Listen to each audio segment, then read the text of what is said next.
Die geloof waardeur ek lewe, saamgestel uit die geskrifte van Ellen White. Gebore uit die woord. Want julle is wedergebore, nie uit verganklike saad nie, maar uit onverganklike, deur die lewende woord van God, wat tot in ewigheid bly. 1 Petrus hoofstuk 1 vers 23. Die verandering van hart waardeur ons kinders van God word in die Bybel as 'n geboorte beskryf. Weereens word dit vergelyk met die ontkieming van die goeie saad wat deur die landbouer gesaai is. So word illustrasies uit die natuurlike lewe geteken om ons te help om die geheimsinnige waarhede van die geestelike lewe beter te verstaan. Nie al die wysheid en vaardigheid van die mens kan lewe in die kleinste voorwerp in die natuur voortbring nie. Dit is slegs deur die lewe wat God self gegee het, dat plant of dier kan lewe. Dit is dus slegs deur die lewe van God, dat geestelike lewe in die harte van mense verwek word.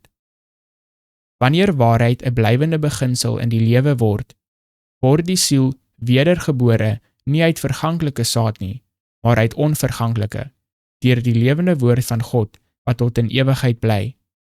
Hierdie nuwe geboorte is die gevolg van die aanvaarding van Christus as die woord van God. Dan word goddelike waarhede deur die Heilige Gees op die hart afgedruk, nuwe begrippe word wakker gemaak, en die energie wat tot dusver dormant was, word gewek om met God saam te werk. Christus was die openbaarder van waarheid aan die wêreld. Deur hom is die onverganklike saad, die woord van God, in die harte van mense gesaai. Die woord vernietig die natuurlike, aardse natuur en gee 'n nuwe lewe in Christus Jesus. Die Heilige Gees kom na die siel as 'n trooster. Deur die transformerende werk van sy genade word die beeld van God in die disipel gereproduseer. Hy word 'n nuwe skepsel. Liefde neem die plek van haat in, en die hart ontvang die goddelike gelykenis. Voortaan is jy nie meer jou eie nie.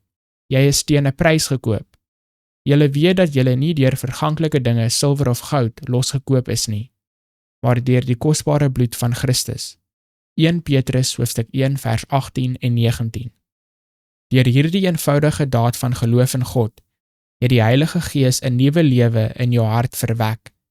Jy is soos 'n kind wat in die familie van God gebore is, en hy het jou lief, soos hy sy seun liefhet.